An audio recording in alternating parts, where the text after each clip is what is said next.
When it comes to the history of the video game industry, few companies have invested the time and effort into combating piracy that Nintendo have. Take the ironically named Gary Bowser, for example, a man who served prison time in the US for conspiring to circumvent Nintendo's technological measures and trafficking circumvention devices. Nintendo ensured that this Nintendo Switch hacker got locked up, with their lawyer AJ Singh commenting, "It's the purchase of video games that sustains Nintendo and the Nintendo ecosystem, and it is the games that make the people smile. It's for that reason that we do all we can to prevent games on Nintendo systems from being stolen." So, keeping this in mind, you just know that Nintendo is going to be far from amused right now, knowing that a Nintendo Switch flash cart is about to see a release that will let you experience any game from its library straight off the SD card inserted into the side of it.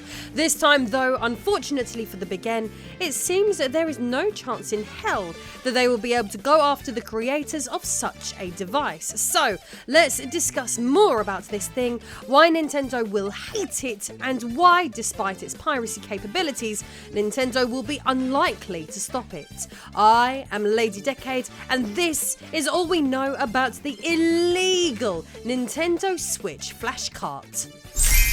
On the 22nd of December of 2023, for all of you from the world of tomorrow watching this, the X account After Time X posted on their feed that they had exciting news for the Nintendo Switch scene. Below they would show a video which they claim to have obtained from one of their followers who was beta testing a product they might be interested in. The post would go on to claim that a video shows a flashcart type device which will be available soon for the Nintendo Switch, outlining that it will support all firmwares and console types and work in all regions. They would also state that shipping of the first units of this product is going to be available as quickly as January 2024, and they were promised more updates that they could share soon.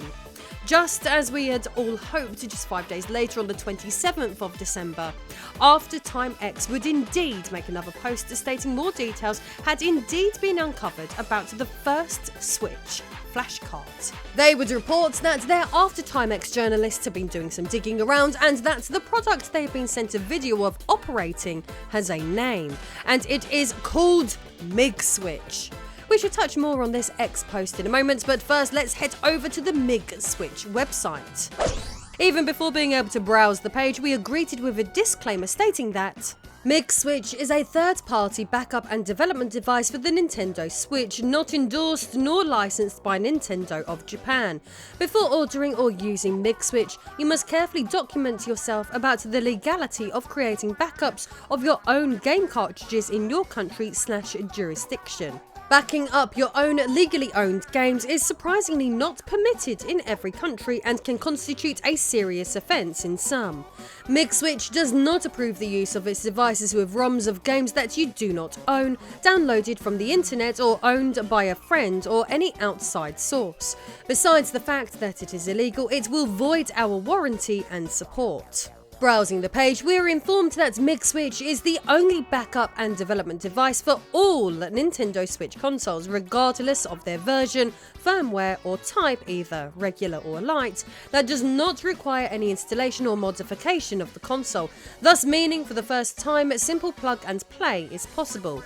The device consists of two products. The Mig Switch card is the device with a Switch cartridge form factor which we will be able to insert a micro SD card into, and the Mig Switch dumper is used to back up your Nintendo Switch games. They note that to back up your games you will need either a Mig Switch dumper or a modified Switch with NX dump tool and the proper parameters necessary. They then go on to outline the instructions on how to do so.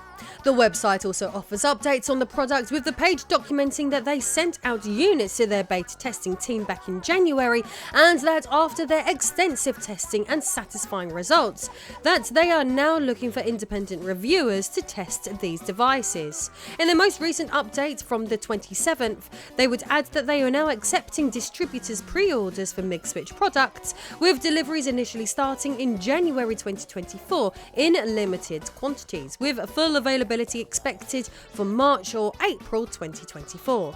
They would also mention that with the high demands, it's important to note that they do not sell retail to end users, so if you want one, you will need to contact a distributor for private purchase. An interesting caveat that we shall revisit shortly.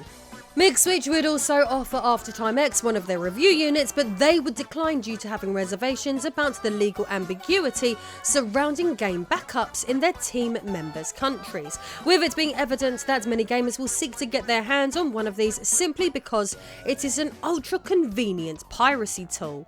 With regards to this shady product, Aftertime X notes that the current Nintendo Switch so-called backup ROMs that are floating around out there on the information superhighway are currently not the correct supported format to work directly on the Mig Switch, and that compatible repacks are going to need to be published online to simplify the piracy process. It would also be noted that when the previous video on the device functioning on X was posted, some viewers would raise concerns about the game eject function to switch to the following ROM on the inserted SD card. Some would take issue with this, fearing it could damage the Nintendo Switch's cartridge port after long-time usage. Mig Switch would answer such criticism by stating that real-life usage is not like in the video the beta tester released, meaning you don't switch your games every other second or even every minute, and the overall quality of your #switch is high, including its game port. Building on all of this, they even add that the door wasn't closed on designing a second version of this flash cartridge too, with a switch on the side of the cartridge. However, they felt this ultimately wasn't practical, as with the size of an actual game cartridge, there is more chances for a tiny switch to break with long-term usage than the console game port itself, which is sturdy.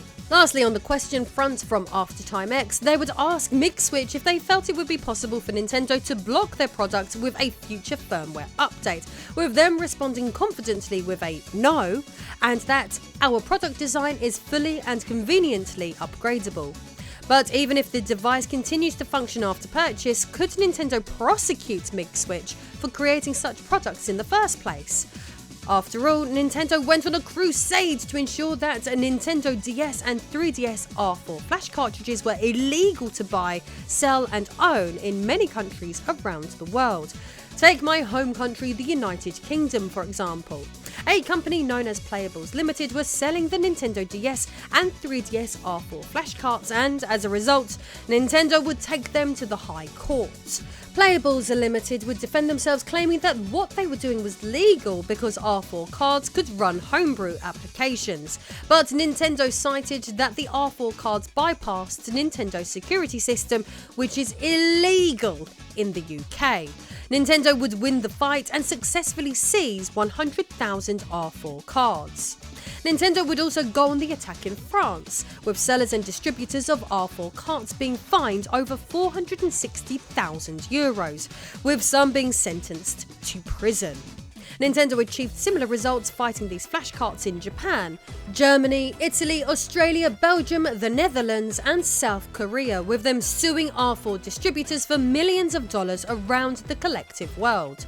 With the Mig Switch offering similar functionality, but for a newer piece of Nintendo hardware, one would expect that Nintendo will likely behave just as aggressively to Mig Switch distributors who are selling the product in such regions.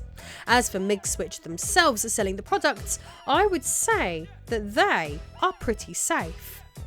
Suppose you look closely at the bottom of their website. In that case, you will notice that the Mig Switch is proudly being developed and manufactured within the confines of the Russian Federation, with the entire website being patriotically decked out in the old colours of the Soviet Union. In fact, even the cartridge itself has an illustration of an old USSR warplane. Bearing all of this in mind, this quickly explains why they are preventing you from rushing out to buy this product and instead asking you to look for a distributor. As you likely know, due to current Western sanctions, we cannot simply buy products directly from Russia anymore, which is where the distributors they are currently appealing for come into play. Nothing is stopping a Chinese company from buying these flash carts and then selling them online around the Western world on this Russian company's behalf. It is unlikely that Nintendo themselves will be able to sue this Russian company, as Russia has altered its piracy laws in an ongoing effort to help offset the sanctions imposed by the West and its allies since its ongoing invasion of Ukraine. Nintendo has since ceased operations altogether in the Russian Federation, and GameIndustry.biz reported that while sanctions are in place, there would be no civil or criminal cases going against anyone pirating software for which there is no Russian alternative. Russia has effectively legalized piracy, meaning that Nintendo can do nothing whatsoever when it comes to going after Mig Switch on home soil. So now you know all there is to know about this mysterious Russian device. Is it something you would add to your collection? Comment your thoughts below, then check out my video on these Japan-only Nintendo Switch games you can't play. See you soon.